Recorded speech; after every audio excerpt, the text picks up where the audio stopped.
আসসালামু আলাইকুম। ওয়ালাইকুম সালাম। দাদা আপনার নামটা জানাবো। আব্দুল জলিল।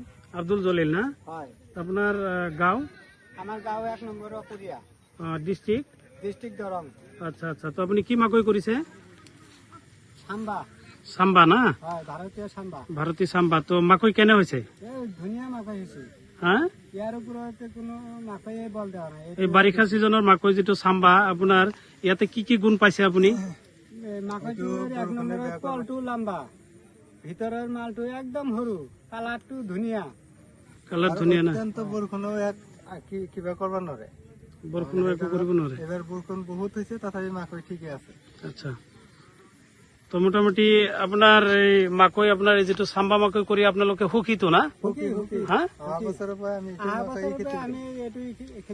তো আপোনালোকে যে আজি আপুনি এই সাম্বা খেতিত যে আমি মিটিং কৰিছো, আপোনালোকে যে কৰিছে, তো আপোনালোকে বেলেগ বেলেগ কৃষকক আপোনালোকে কি কব? আমি এইটোৱে কৰিব দিম। হা, এইটোৱে কৰিব দিম। সাম্বা মাকৈ এইটো ভাল, চবকে আমিও ধানৰ বিধান।